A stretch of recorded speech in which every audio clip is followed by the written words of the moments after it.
in here is I have a 1/4 pound of pork. So it's just all ground up, not cooked. I get that all mixed in. I'm going to just take these off for just a minute. I wanted to make sure that was defrosted. It was a little bit, it didn't defrost in my refrigerator for some reason.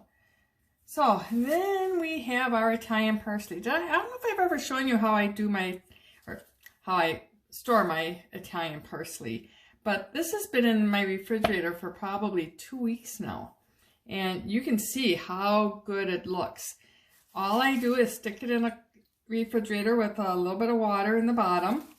Keep it like that, and then I just keep the plastic bag. I know plastic isn't the best thing around right now, but it works for its purpose here.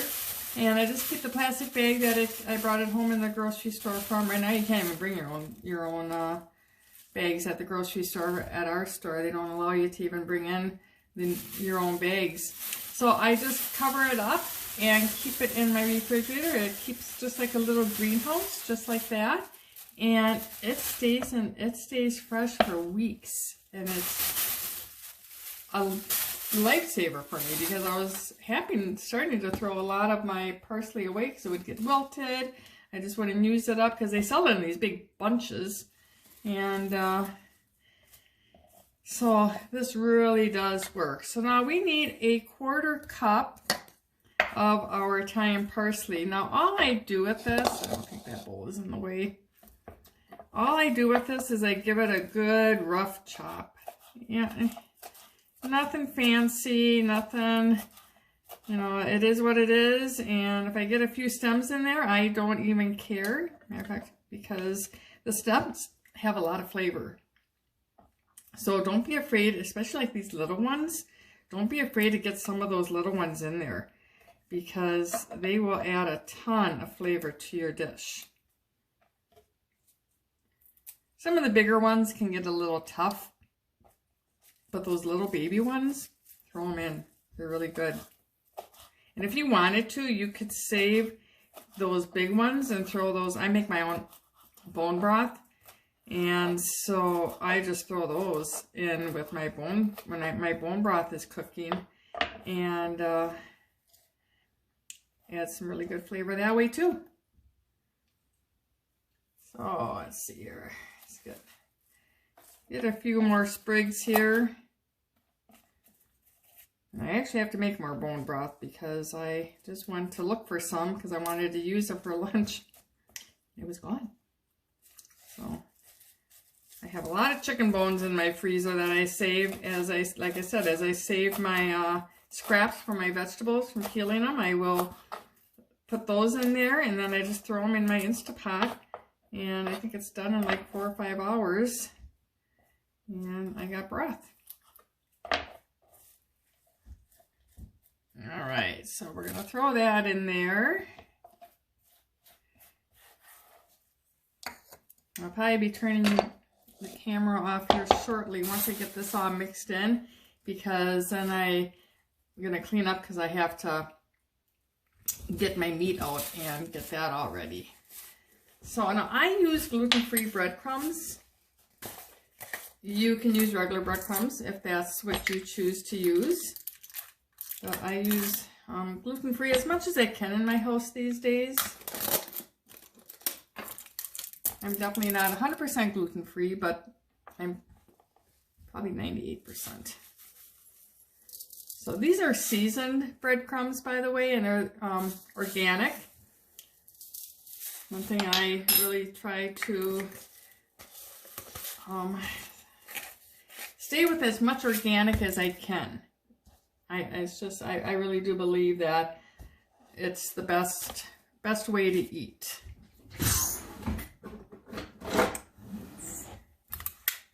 Not everything can be found organic, but I probably eat 95% organic too.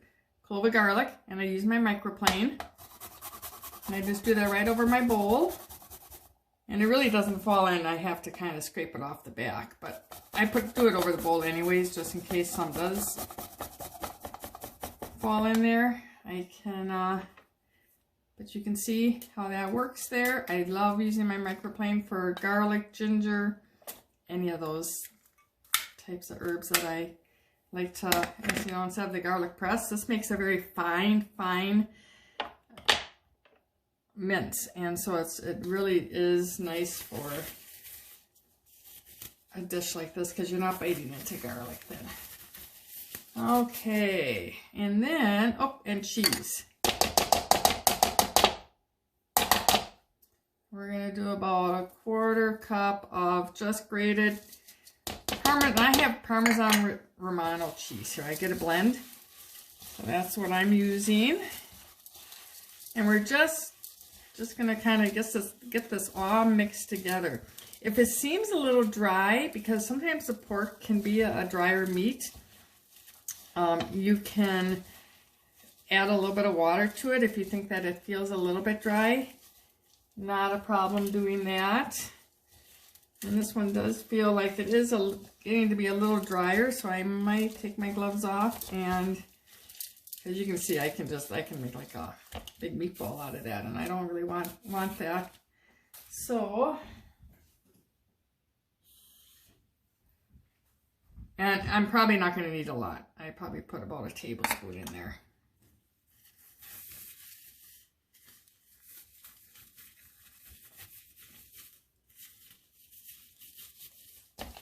Just get one glove on here. Yeah, that's better. So you can kind of see the consistency that I like there. I might even add a little bit more. And I don't think it was really the meat that was causing it this time. I think it was my cheese. It really wasn't that. I mean, it was grated, but it was kind of a coarse grate. So I think that was causing it to be a little bit drier than what I like. So you can kind of see there, you know, it just looks moist. You know, that's all you want. You can use, if you don't like pork or you don't do pork, you can use chicken in this, definitely. Not a problem. I'm going to throw these away. All right, so I'm going to set this aside. I'm going to turn the camera off because I'm going to put everything away and get my meat out and show you how I prepare that for the roll. So I'll be back.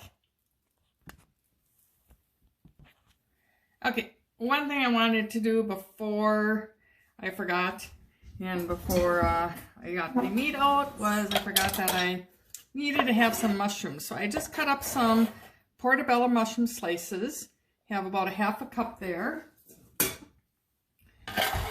And I had to get the portobello, big portobello, like the sliced ones that were already sliced. They came already sliced. So all my grocery store had in the organic section this week. And so I went with these instead of, and I like taking those little black veins out. Normally I get the little baby bellas, and I cut those up, but not this week. They did not. This was the only kind of mushroom they had. They didn't have the white button mushrooms. They didn't have anything. So, all right, so I just chopped that up kind of fine, putting that in my frying pan, and then I'm going to cut some onion. I don't really measure the onion either, just because I do a lot just by looks. And I'll tell you, when my mom used to tell me that, I used to hate it.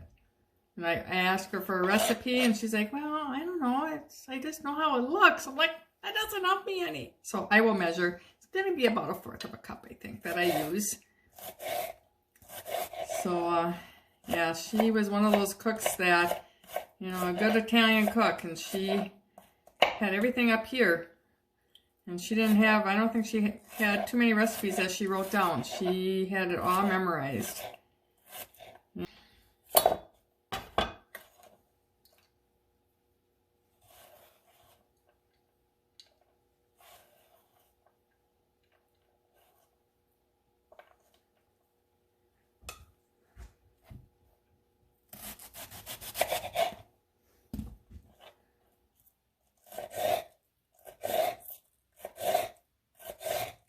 And I don't know if I ever really showed you how I do this onion. I've done it a couple different ways, but what I do, I happened to take a cooking class, and it was from a professional chef, unlike me, and he showed us a way to cut the onions. So, you know, when you cut your onion, this is, you know, the onions are cut like stem to stem, and then you can kind of see the you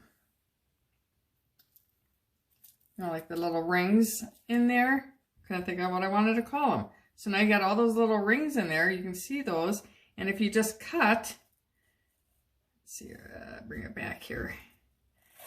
You just cut like that, that makes a very fine chop. Now when you get to the end, you do have to kind of turn it around a little bit and then just continue chopping, but oh, so much easier.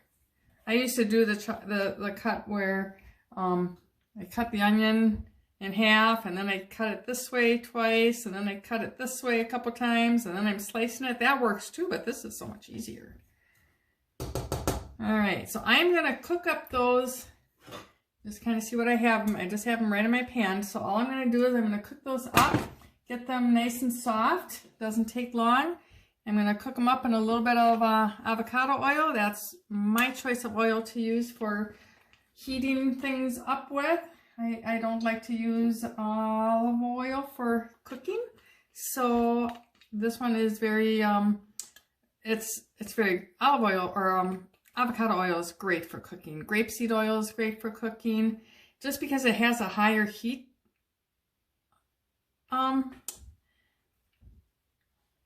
what word am I looking for? I can't think of it. Smoke point. Has a higher smoke point, so it can take higher heats, and it's very low in saturated fats too, so just like olive oil is. So great option there. So I'm going to cook that up. I'm going to get my meat out of the refrigerator, get that ready to roll, and then I will be back. Okay, while my mushrooms are cooling down a little bit here, and I want them to cool down a little bit because I'm going to be adding them to my meat. So you don't want to be cooking that pork.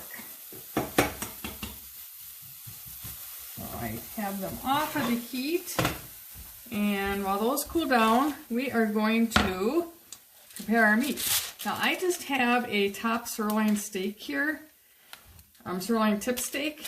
You can use any type of meat for this as far as beef is concerned. This is a braised dish, so this is going to cook in liquid. So you can definitely use a cheaper cut of meat, because that liquid, that braising, is going to tenderize the meat. So you don't have to worry about, and getting your frustrations out by pounding it really helps to tenderize meat too.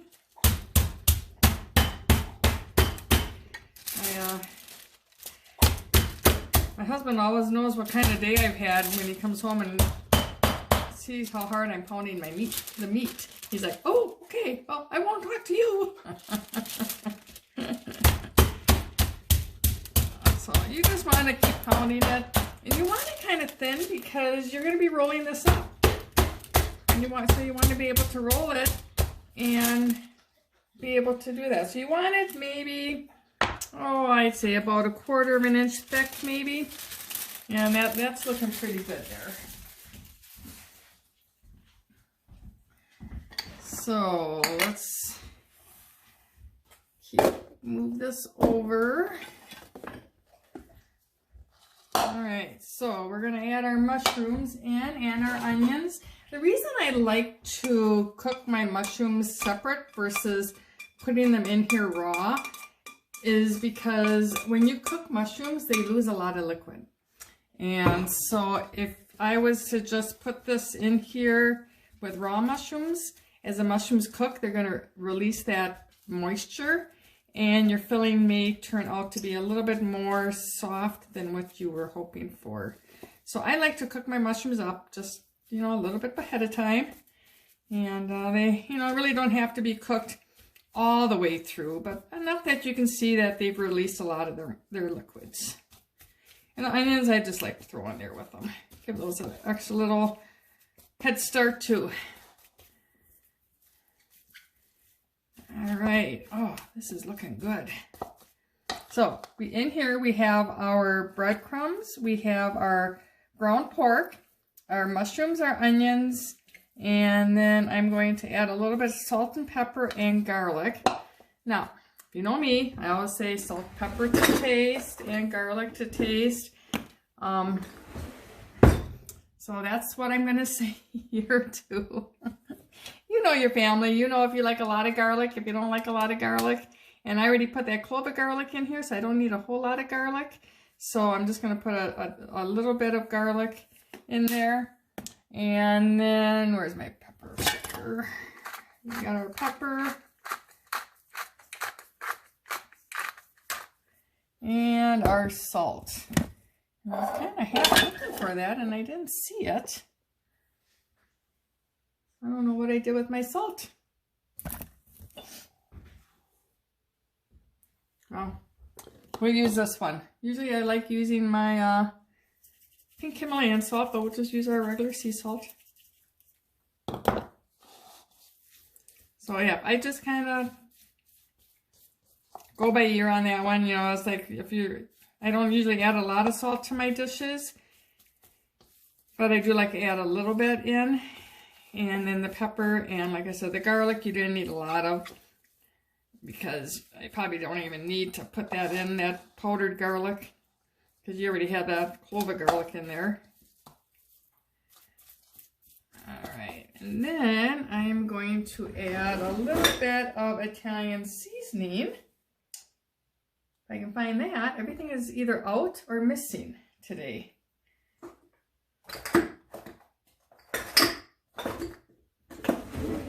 And you know who I can blame for that? Little old me.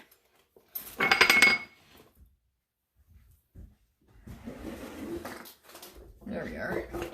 It was just hiding away in the back. All right, so now those breadcrumbs were seasoned, you know, already. So I'm not going to need to add a lot of seasoning to that either. So we have a teaspoon here. I don't know if I want that much, just because like I said, those. I'm missing all my good spoons. They must be all dirty. So we have an 1/8 here.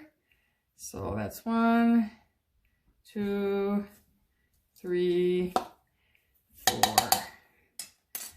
That's about a half a teaspoon of Italian seasoning. I find those seasoned breadcrumbs don't have enough seasoning in them for me. So I like to make sure my food is nice and seasoned. All right, we are ready to roll with that. All right, so this is the fun part. I'll be right back. I'm gonna get some string. So yeah, like I said, you can get a cheaper cut of meat for this. You could use flank steak. You could use round steak. This was a sirloin tip steak, so it's a little bit higher grade steak or cut here that I have, but it's what I used for the recipe that I submitted, and the package actually came with 2, so I just saved one in the freezer and knew I was going to use it again because that dish was so good. Okay, so now I'm going to put another layer of meat on here. So this has a lot of different layers of meat. It gives it a good flavor. What I am using is I'm just using some uncured ham, again, organic. And I'm just going to lay that right on top of the meat. This would be awesome with, and I think the first time I made it with prosciutto. That was really good.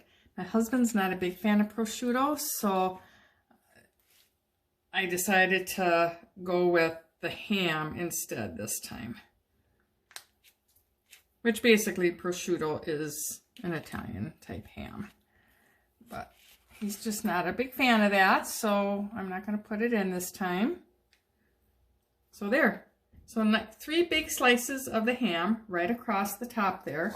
And then we're just going to take our stuffing and we're going to put that. Now you want to leave your stuffing, you don't want to go all the way to the edges. You want to just leave a little bit of room You know, maybe not, you don't need a lot, but you don't want to go all the way to the edges. If you go all the way to the edges, that was one big piece of, I don't know, thyme or oregano there. Just throw that away. That was like a big stem.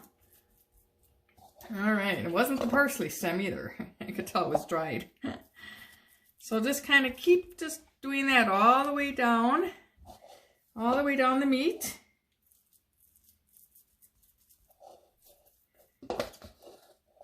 Oh, this smells so, so good. And just kind of push it in there. All right. There we go. Now I'm going to cut some string up. I'm going to need probably 4. So I'm going to cut 4 right away here. Just plain old kitchen twine string.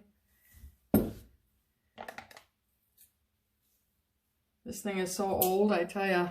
I bought this, I can't even remember the last time I bought this big roll of kitchen twine. It'll last you forever, unless you do a lot of cooking like that you need to tie up. But normally we don't. So,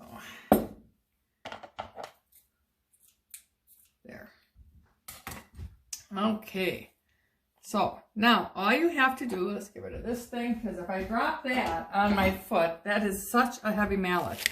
I would feel it, even with my shoes on.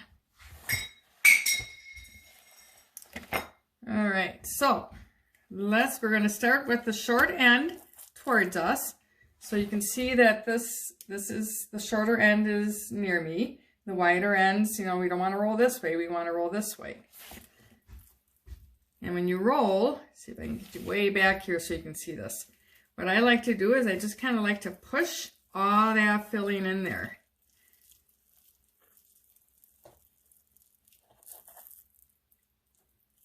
A little bit extra that came out. That's why you don't want to go all the way to the edges, because it'd be like seeping out all over the place. All right, so then I'm going to start at one end. Let's see if I can get this. Start at one end. And I like to go as close to the end as I can without causing too much. Okay, because that just kind of helps it from seeping out. Okay,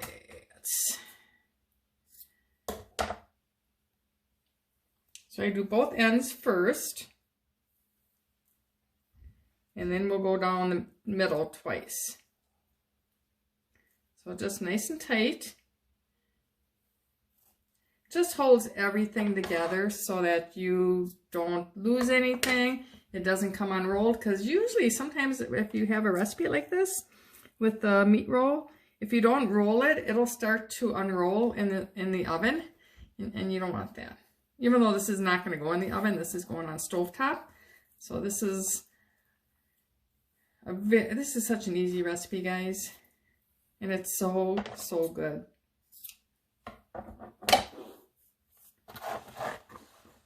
All right.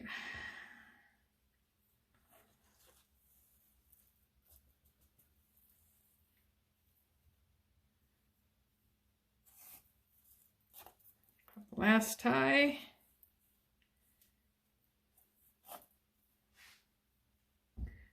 I'm going to kick that, or pick this thing up. I've kicked it once already. I don't need to kick it again. All right. So, let's move this over here. So that's our beef roll. Look at that. Look how pretty that looks. Okay, now we are going to make our sauce. Not our sauce, but our liquid is gonna go in next. So I'm just gonna move this over. And I believe, actually I'm gonna just move it over here, because it seems like it wants to tell me that my stove is hot. Well, I don't want to put that on a hot stove. I thought it would have cooled down by now, but all right. So now what you need for this is you need some wine. Always use a wine that you like to drink, because it's going to taste the same in your dish. So when you're cooking with wine, it will the alcohol will lessen and the flavor of it is going to intensify. So you want to have a wine that you like. Because if you don't like it drinking it, you're not going to like it in here. So that's what we're going to do. And let's see here. 1 cup of wine.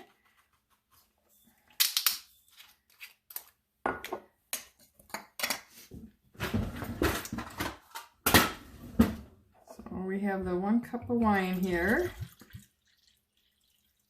And this is going to be that's what I love about these small bottles. They really do work nice. Doesn't leave me any to drink, but I can use my big bottles for that. Okay, and then we're going to get some beef broth, and we need 3 cups of that.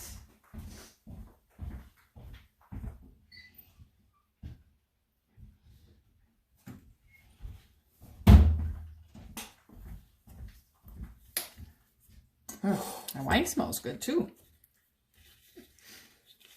All right. So I just have some store-bought beef bone broth here. And it calls for 3 cups. So we'll see how much is in here. And you're probably going to be adding more water to this anyways, because you have to make sure that the water comes halfway up to your meat. All right. 1, 2, not quite 3, but that's okay. Like I said, we're going to be adding more water to this anyways. I can guarantee it. All right, so then we have our wine and our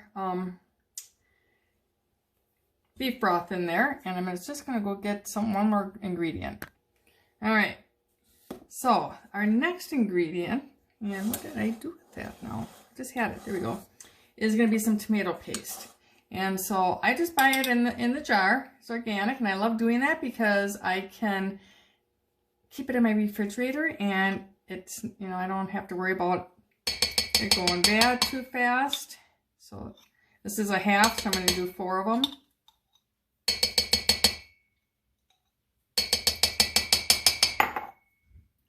And we're just going to mix that all together.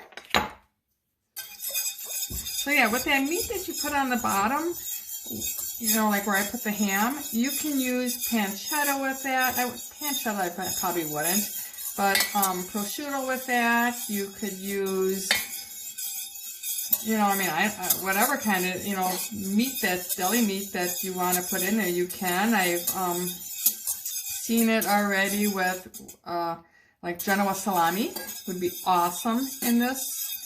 So just, you know, I try to make sure that I get one that is semi-clean as far as ingredients. Like I said, this one is the brand that I get a lot of this. It's Applegate. It's organic. So and it's uncured, so it doesn't have any of those bad nitrates in it or any of those other things that aren't good for us. So just like that, and then I'm going to grab my meat, and I'm going to put that in here. Now you want this to cover it up just about half, and it's not quite there, so I'm going to add a little bit of water. You can also add more beef broth if you would like. That's all I had, so I really can't add more beef broth, so I'm just going to add some water to it, and it's going to be fine. This is going to make such a nice gravy when you're done. Oh, it's wonderful. So all you need to do now is just cover this. You're going to simmer it on low, you know, just a slow simmer. Simmer it on low for about 30 minutes, and then you turn it over. So just, you know, you come in and you just roll it over. And that's real easy to do if you have a pair of, you know, kitchen tongs like that. So I had those out. And let it cook for another, I'd say maybe another 15-20 minutes max. And then you can, you know, take its temperature if you'd like. It's usually done pretty fast because we've pounded that meat down pretty thin. So, but if you wanted to take a temperature, it would be 135 Fahrenheit, and then you'd know that it would be, you know, good to eat. And it's beef, so you can eat it a little bit medium rare if it comes out that way. But this really does tenderize the meat so much. So I think you're going to be very surprised when you taste this. I think you're going to like it. And if you give it a try, let me know. And like I said, it's a fast, easy recipe that looks like it took a long time. So, and it really doesn't. So this is a great company dish. I mean, your company is going to think that you slaved all day on it. So it's just a great dish. So have an amazing day. And if you get a chance, I'm going to post the link on where you can vote for me. And if you like this recipe and you feel, you know, like you want to vote for me, I'd appreciate every vote. That's the only way we win, is by our votes. And I'm up against some pretty tough competition. There are professional chefs in this competition, so they have a big backing of like thousands of people because of their business. And it's just little me and my friends on Facebook. So you can vote every day for free. So have an amazing day, everyone. And I sure hope you like this recipe.